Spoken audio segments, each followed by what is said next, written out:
இந்த நம்பிக்கை கழகத்தினருக்கு மட்டுமல்ல, ஒட்டுமொத்த தமிழ்நாட்டு மக்களுக்கும் இருக்கு.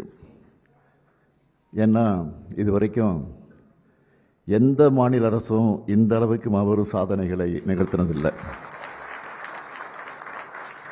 என்று பெருமையோடு சொல்லக்கூடிய அளவுக்கு ஏராளமான சாதனை திட்டங்கள் திராவிட மாடல் ஆட்சியில் உருவாக்கி கொடுத்துருக்கிறோம்.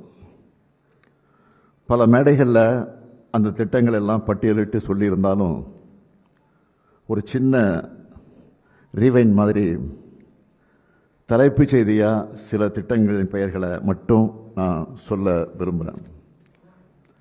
கலைஞர் மகளிர் உரிமை திட்டம்,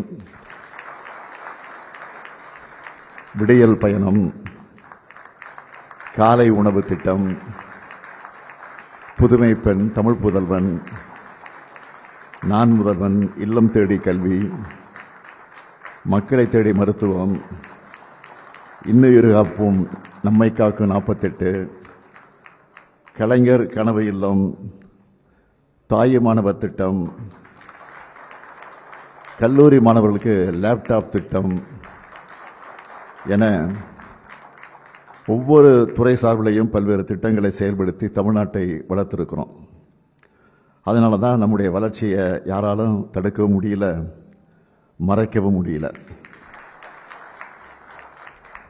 நாட்டிலேயே டபுள் டிஜிட் பொருளாதார வளர்ச்சியை சொல்லக்கூடிய ஒரு மாநிலமாக இன்றைக்கு நம்முடைய தமிழ்நாடு இருக்கு.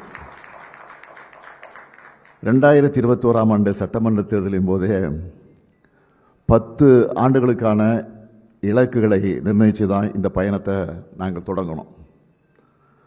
அதுக்கான தொலைநோக்கு திட்டங்களை எல்லாம் வகுத்தோம். ஒவ்வொரு தனி மனிதரும் பயனடைகிற திட்டங்களை உருவாக்கணும். கொடுத்த வாக்குறுதிப்படி 1,31,00,000 மகளிருக்கு 1000 ரூபாயை உரிமை தொகையாக கொடுக்க தொடங்கணும். தேர்தலை காரணம் காட்டி அதை தடுக்கலான்னு பாஜக நினைச்சது.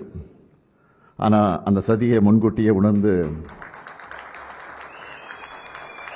3000 ரூபாயையும் கோடைக்கால சிறப்பு தொகையாக 2000 ரூபாயும் சேர்த்து 5000 ரூபாயை 1,31,00,000 மகளிரோட வங்கி கணக்கில் பிப்ரவரி மாதத்தில் செலுத்தணும்.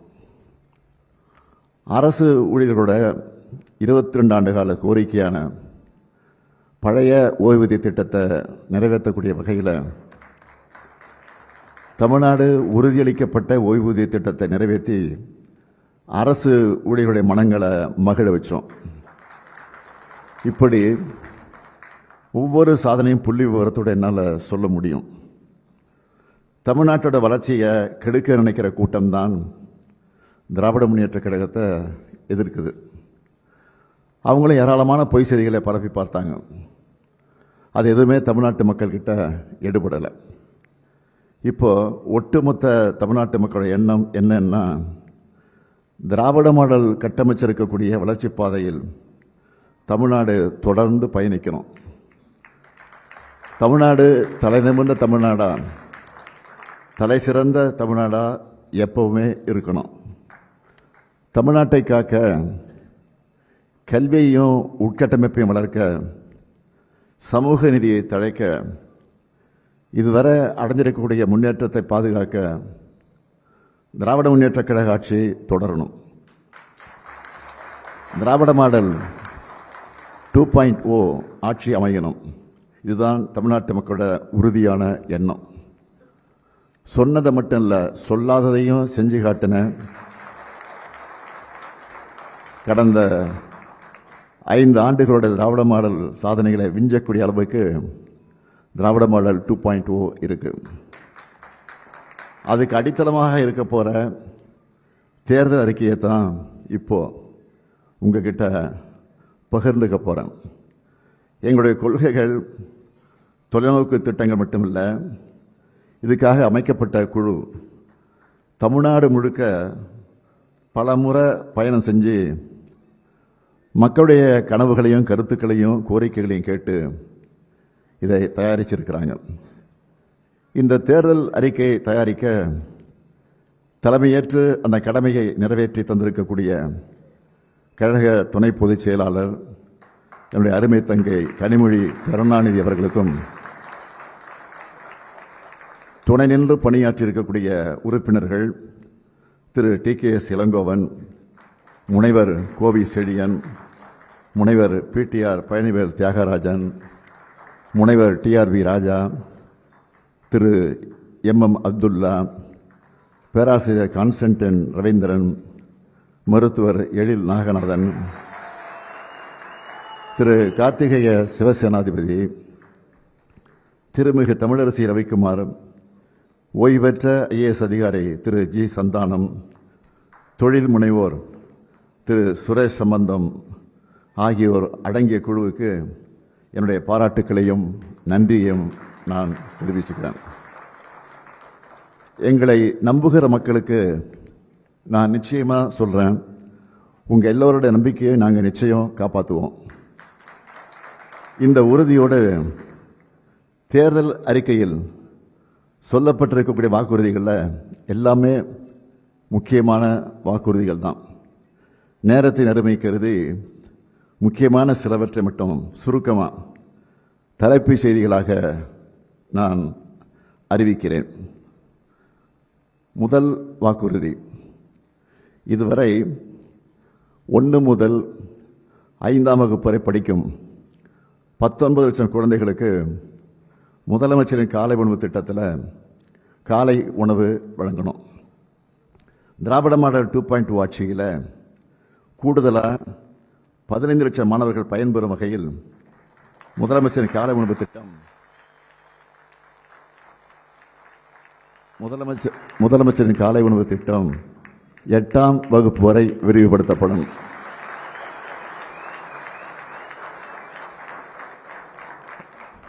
இரண்டாம் வாக்குறுதி, 1,31,00,000 சகோதரிகள் பெற்று வரும் உரிமை தொகையை இனி 2,000 ரூபாயாக உயர்த்தி வழங்கும்.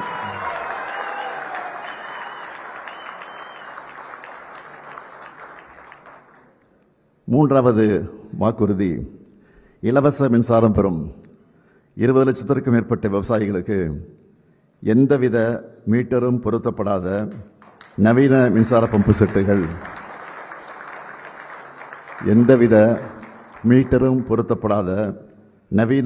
பம்பு செட்டுகள் வழங்கப்படும். நாலாவது வாக்குறுதி, அடுத்த 5 ஆண்டுகளில் தமிழ்நாட்டில் 10 லட்சம் புதிய வீடுகள் கட்டித்தரப்படும். 5வது வாக்குறுதி, முதலமைச்சரின் மருத்துவ காப்பீட்டு திட்டத்தில் சேர்க்கப்படுவதற்கான ஆண்டு வருமான வரம்பு 5 லட்சம் ரூபாயும், ஆண்டு வருமான வரம்பு 5 லட்சம் ரூபாயாகவும், காப்பீட்டுத் தொகை 10 லட்சம் ரூபாயாகவும் உயர்த்தப்படும். 6வது வாக்குறுதி, உயர்கல்வி சேர்க்கை அதிகரிக்க புதுமை பெண் தமிழ் புதல்வன் திட்டத்தின்படி மாதந்தோறும் வழங்கப்பட்டு வரும் 1000 ரூபாய் இனி 1500 ரூபாயாக உயர்த்தி வழங்கப்படும். 7வது வாக்குறுதி, நெல் கொள்முதல் விலை குவிண்டால் ஒன்றுக்கு 3,500 ரூபாயாக உயர்த்தி வழங்கப்படும். கரும்பு கொள்முதல் விலை டன் ஒன்றுக்கு 4,500 ரூபாயாக உயர்த்தி வழங்கப்படும். 8வது வாக்குறுதி, பால் கொள்முதல் விலை லிட்டர் ஒன்றுக்கு 5 ரூபாய் உயர்த்தப்படும். 9வது, முதியோர் உதவித்தொகை 1,200 ரூபாயிலிருந்து முதியோர் உதவித்தொகை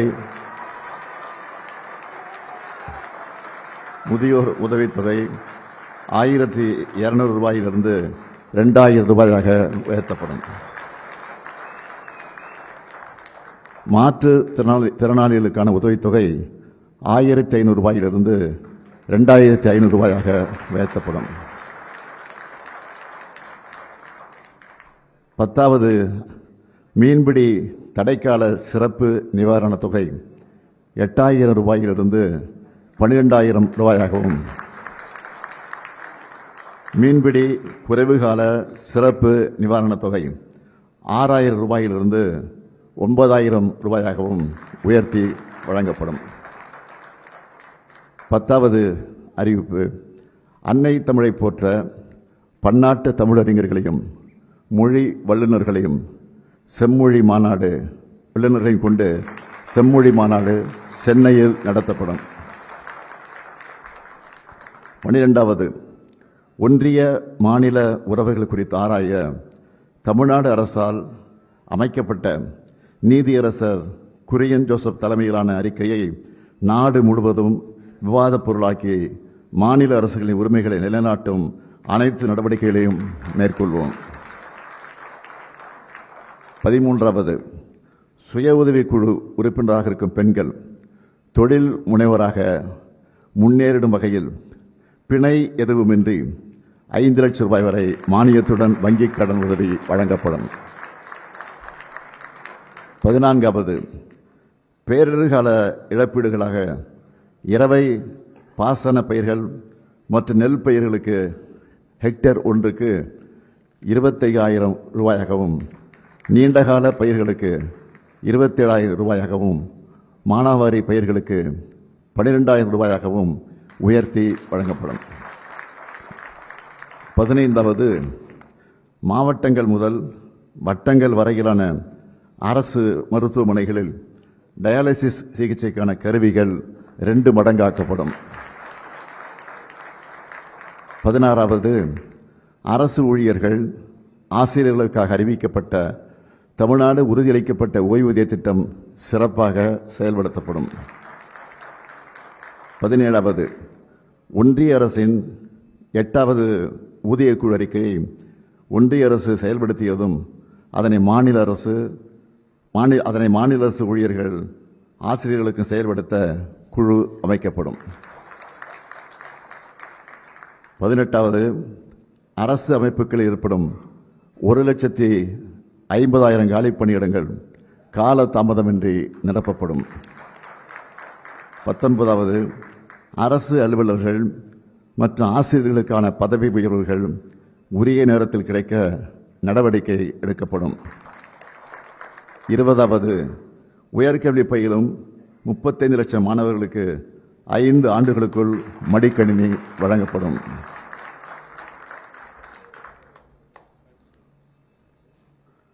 21வது உயர்கல்வி முடித்த 5 லட்சம் இளைஞர்கள் வேலைவாய்ப்பு பெறும் வகையில் நான் முதல்வன் திட்டத்தில் ரூபாய் 1,500 மாத உதவித் தொகையோடு 6 மாதம் பயிற்சி வழங்கப்படும். 22வது புதிதாக 2 லட்சம் வேலைவாய்ப்புகளை உருவாக்கிடும் வகையில் 2030ஆம் ஆண்டிற்குள் ஒவ்வொரு மாவட்டத்திலும் நியோ டைடல் பூங்காக்கள், நகரங்களிலும் தேவைப்படும் இடங்களில் முழு அளவிலான தொழில்நுட்ப பூங்காக்கள் அமைக்கப்படும். 23வது 18 லட்சம் கோடி ரூபாய் அந்நிய முதலீடு ஈர்க்கப்பட்டு அதன் மூலம் 50 லட்சம் இளைஞர்களுக்கு வேலைவாய்ப்புகள் உருவாக்கப்படும். 24வது தமிழ்நாட்டின் ஏற்றுமதி $120 பில்லியன் உயர்ந்து உலக வணிக வரைபட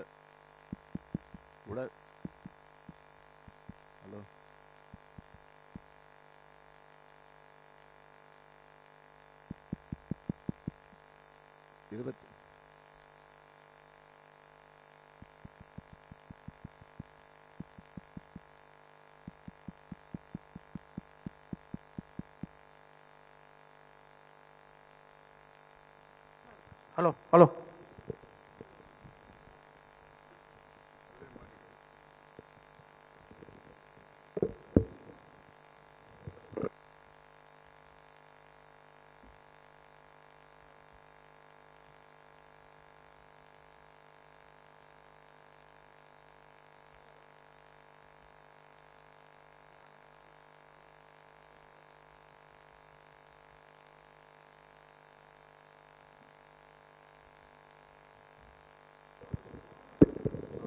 ஹலோ ஹலோ கேட்குதா? 24வது, தமிழ்நாட்டின் ஏற்றுமதி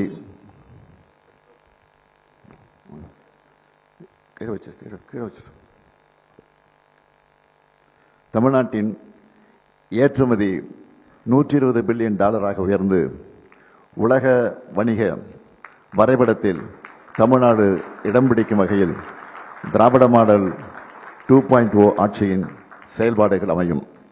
25வது, தகவல் தொழில்நுட்ப ஏற்றுமதி 2.5 லட்சம் கோடியிலிருந்து 5 லட்சம் கோடி ரூபாயாக 2 மடங்கு ஆக்கப்படும். 26வது, 5000 கோயில்களுக்கு குடமுழுக்கு செய்யப்படும். 1000 கிராம தெய்வ திருக்கோவில்கள் மறுசீரமைப்பு செய்யப்படும். 27வது, சிறுபான்மையினர் தொழில் தொடங்க டாம்கோ மூலம் கடன் பெறும் உச்சவரம்பின் அளவு 30 லட்சம் ரூபாயாக உயர்த்தப்படும். 28வது, அனைத்து மாவட்டங்களிலும் உணவு மற்றும் தங்குமிட வசதியோடு தரம் வாய்ந்த விளையாட்டு விடுதிகள் கட்டப்படும்.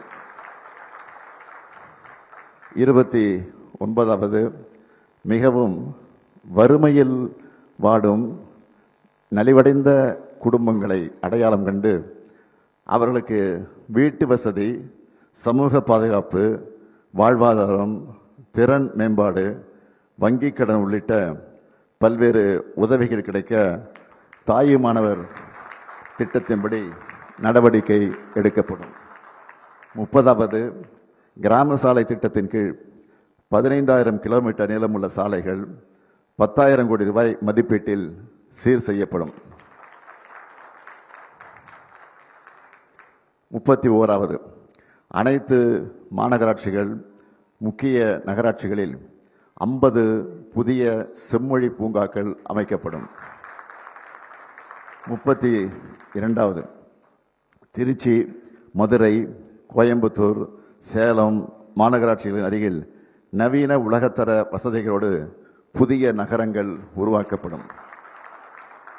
33வது, அடுத்த 5 ஆண்டுகளில் 10,000 புதிய பேருந்துகள் இயக்கப்படும். 34வது, ஆதி திராவிடர், பழங்குடியினர், பிற்படுத்தப்பட்டோர், மிகவும் பிற்படுத்தப்பட்டோர் மற்றும் சீர்மரபினர் மாணவர்களுக்கான கல்வி உதவித்தொகை உயர்த்தப்படும். 35வது, மொழி போராட்ட வரலாற்றை இளைய தலைமுறையினர் அறிய நவீன நூலக வசதிகளோடு கூடிய காட்சி கூடம் பொள்ளாச்சியில் அமைக்கப்படும். 36வது, நிகர சாகுபடி பரப்பு 50 லட்சம் ஹெக்டேராக உயர்த்தப்படும். 37வது, தொழிற்சாலைகள் அதிகமுள்ள நகரங்களில் பெண்கள் வேலைக்கு செல்வதை எளிதாக்கும் பொருட்டு குழந்தைகள் காப்பகம் 1000 உருவாக்கப்படும்.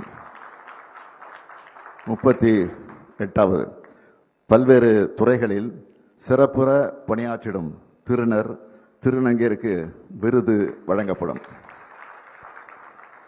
39வது, ஆதி திராவிடர் மற்றும் பழங்குடி மாணவர்கள் பள்ளி இடைநிறுத்தம் இல்லா நிலை அடைய நடவடிக்கைகள் எடுக்கப்படும்.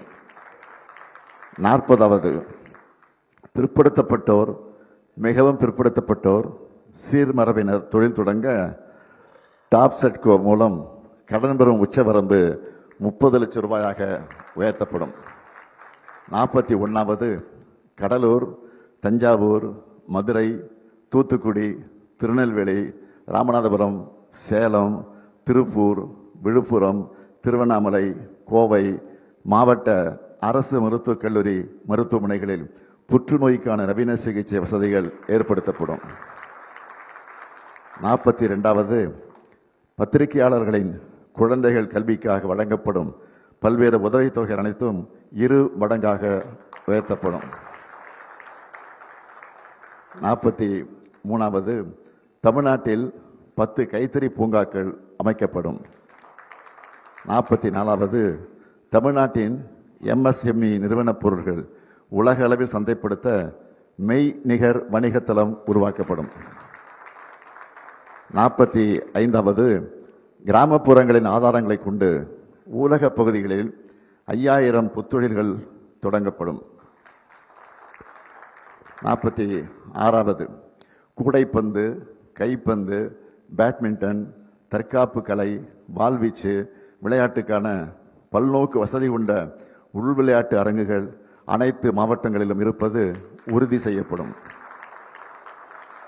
47வது மீனவர்கள் தங்களின் வருவாயை பெருக்குவதற்கு தேவையான நவீன உட்கட்டமைப்பு வசதிகள் மீன்பிடி துறைமுகங்கள் மற்றும் மீன் இறங்கு தளங்களில் ஏற்படுத்தி தரப்படும்.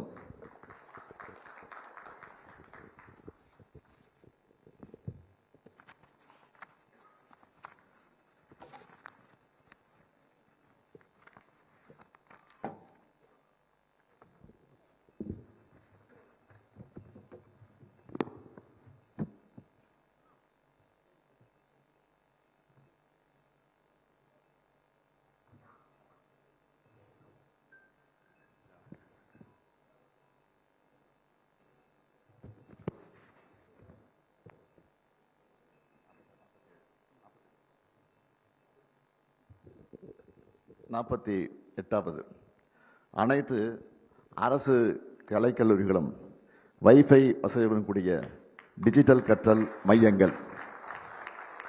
49வது அனைத்து சட்டமன்ற தொகுதிகளிலும் முதல்வர் படைப்பகங்கள் அமைக்கப்படும்.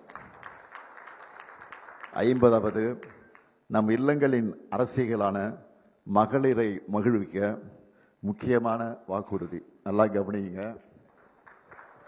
50வது நம் இல்லங்களின் அரசியலான மகளிரை மகிழ்விக்க முக்கியமான வாக்குறுதி. நல்லா கவனிங்க. இல்லத்தரசிகள் தங்களுடைய வீட்டுக்கு தேவையான washing machine, TV, grinder, fridge, mixie, microwave, அவன் மற்ற மின்னடுப்புகள் போன்ற வீட்டு உபயோகப் பொருட்களை புதுசாக வாங்கவோ அல்லது ஏற்கனவே பயன்படுத்தி வரும் இத்தகைய பொருட்களுக்கு மாற்றாக வாங்கவோ இல்லத்தரசி என்ற புதிய திட்டம் செயல்படுத்தப்படும்.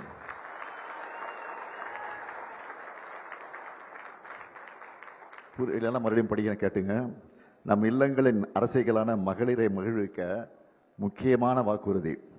இல்லத்தரசிகள் தங்களுடைய வீட்டுக்கு தேவையான washing machine, TV, grinder, fridge, mixie, microwave, அவன் மற்றும் மின் அடுப்புகள் போன்ற உபயோகப் பொருட்களை புதுசாக வாங்கவோ அல்லது ஏற்கனவே பயன்படுத்தி வரும் இத்தகைய பொருட்களுக்கு மாற்றாக வாங்கவோ இல்லத்தரசி என்ற புதிய திட்டம் செயல்படுத்தப்படும்.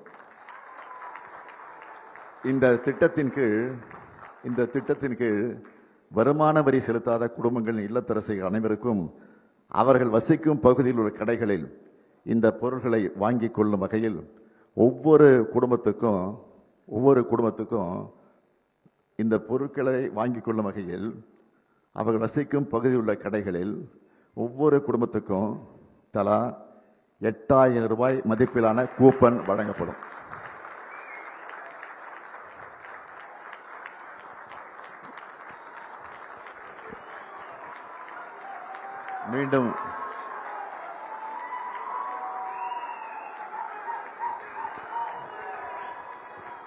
மீண்டும் சொல்லுகிறேன்,